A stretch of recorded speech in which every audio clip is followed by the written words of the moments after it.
ওকে, তো সামনে দেখো দুইটা এনিমি আছে। সো এনিমি দুইটাকে যদি আমি একবারে যদি ডাউন করতে চাই, তাহলে এখানে আমার ফায়ার ব্র্যান্ডটা ধরে কি ড্র্যাগ ফলো করতে হবে। সো ড্র্যাগের কথা আমি একটু পরে বলি, তোমরা এখানে জাস্ট একটুখানি শর্টটা দেখো।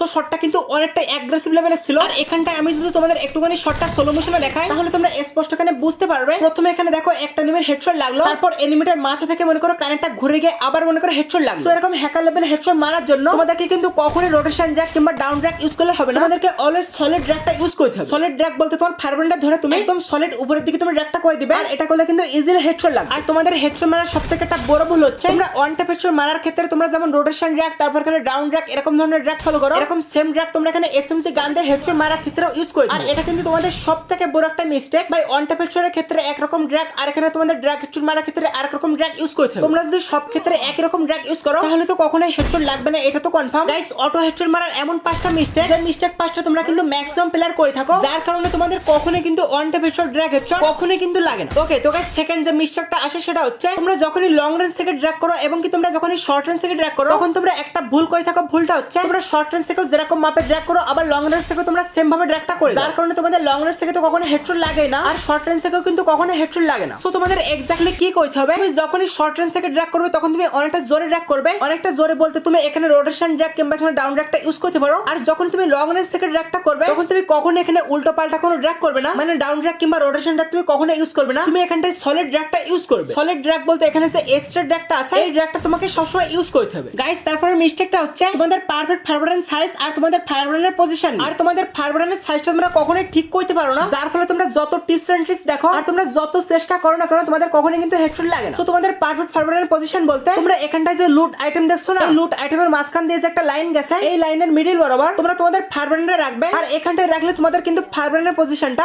একদম কিন্তু হ্যাকার লেভেলের হয়ে যাবে। তারপর কথা বলে যাক তোমার এখানে ফায়ার ব্র্যান্ড সাইজটা তুমি কি রকম রাখবে। সো এখানটায় দেখো, এখানে তোমার ফায়ার ব্র্যান্ড সাইজটা সম্পূর্ণ ম্যাটার করে কিন্তু তোমার এখানে ফিঙ্গারের উপরে। সো এখানে পারফেক্ট ফায়ার ব্র্যান্ড সাইজ রাখার জন্য তোমার এখানে ফিঙ্গারটা তুমি এখানে তোমার ফায়ার ব্র্যান্ডের উপরে রাখবে, আর তোমার ফিঙ্গারের সাইজ হিসেবে তোমার এখানে ফায়ার ব্র্যান্ডের সাইজটা তুমি এখানে কিন্তু ইজিলি রাখতে পারো। সো আমার এখানে ফায়ার ব্র্যান্ডের সাইজ কিন্তু এখানে কিন্তু 52 করে রেখেছি, তুমি কিন্তু এভাবে কিন্তু রিসার্চ করে তুমি দেখতে পারো। গাইস, তারপর নাম্বার 4 মিস্টেকটা হচ্ছে তোমাদের এখানে কাস্টম এসওডি নিয়ে। সো তোমরা এক্স্যাক্টলি কি করো, তোমরা বড় বড় ইউটিউবারদের কাস্টম এসওডি দেখো, আর সেই কাস্টম এসওডি তোমরা নিজেরা প্র্যাকটিস করতে যাও। আর এটা কিন্তু তোমাদের সবচেয়ে কিন্তু বড় একটা ভুল, কারণ তোমরা যে সমস্ত বড় বড় ইউটিউবারদের কাস্টম এসওডি ফলো করো, যেমন ধরো রাইস্টার, পাগল এম10, তারপর এখানে এম8, এরকম সকল বড় বড় ইউটিউবাররা কিন্তু কখনোই কিন্তু অন্য কারো কাস্টম এসওডি কিন্তু কপি করে না, কারণ প্রতিটা প্লেয়ারের কিন্তু নিজস্ব একটা কাস্টম এসওডি থাকে। আর তুমি যদি তাদের কাস্টম এসওডি ফলো করতে যাও, তাহলে সেটা কিন্তু তোমার ব্রেনের সাথে তোমার কিন্তু ফিঙ্গারের সাথে কখনোই কিন্তু অ্যাডজাস্ট হবে না, তুমি কিন্তু কখনোই খেলতে পারবে না। সো এজন্য আমি তোমাকে বলবো, তুমি যদি কাস্টম এসওডি চেঞ্জ করার কথা ভেবেও থাকো, তাহলে তুমি ইউটিউবে ভিডিও দেখতে পারো, আর সেই ভিডিওগুলো দেখে দেখে তুমি একটা নিজস্ব একটা আইডিয়া জেনারেট করতে পারো, আর সেই আইডিয়া থেকে তুমি অন্যান্য কাস্টম এসওডিতে আস্তে আস্তে করে শিফট হতে পারো। তো গাইস, এখন আমি তোমাদের ভিডিও লাস্টে যে মিস্টেকটা দেখাবো সেটা হচ্ছে, তোমরা ইউটিউবের টিপস এন্ড ট্রিক্স দেখো, সবকিছু ফলো করো, এটা তো ঠিক আছে, বাট তোমরা কখনোই সেটা পুরোপুরি ভাবে তোমরা অ্যাপ্লাই করো না, আর অ্যাপ্লাই না করার কারণে তোমরা কখনো এটা নিয়ে তোমরা প্র্যাকটিস করো। আর তোমরা অনেকে বলছিলে তোমাদের ট্রেনিং মোডে তোমাদের ফোনটা অনেকটা ল্যাগ দিচ্ছে, তো দেখো ভাই, তোমাদের ফোনে যদি ল্যাগ দিয়ে থাকে, তাহলে তুমি লুন অল্প এই মোডটা তোমরা ট্রাই করতে পারো, আর এই মোডটাতে কিন্তু অনেকটা কিন্তু ল্যাগ ফ্রি চলবে। সো যেটা নিয়ে কথা বলছিলাম, তোমরা যদি ইউটিউবে যদি হাজার হাজার এমবি ব্যয় করো যদি টিপস এন্ড ট্রিক্স দেখো, আর সেটা দেখার পর যদি তোমরা প্র্যাকটিস না করো, তাহলে কিন্তু তুমি কখনো একটা পারফেক্ট কিন্তু একটা হেডশট প্লেয়ার হতে পারবে। মানে ভাই, দেখা যাচ্ছে তোমার টিপস এন্ড ট্রিক্স থাকলো মাথার ভিতর, বাট অরিজিনাল গেম প্লেতে এসে তুমি সেটা অ্যাপ্লাই করে না। বাট অরিজিনাল গেম প্লেতে এসে যদি তুমি সেটা অ্যাপ্লাই না করো, তাহলে কিন্তু কখনোই সেটা হবে না, তোমার ভিডিওটা দেখা কিন্তু সম্পূর্ণ ফালতু হয়ে যাবে। এজন্য আমি তোমাকে বলবো, তুমি দিনে 1-2 ঘন্টা প্র্যাকটিস করবে, তাহলে কিন্তু তুমি সম্পূর্ণ একটা প্রপার একটা প্লেয়ার হতে পারবে। তার সাথে সাথে এটাই ছিল আজকের ভিডিও। যদি ভিডিওটা ভালো লাগে থাকে, তাহলে কিন্তু অবশ্যই আমাকে নিজের ভাই মনে করে চ্যানেলটা সাবস্ক্রাইব করবে, আর পেজটা কিন্তু ফলো করে দিবে। তো ভাই,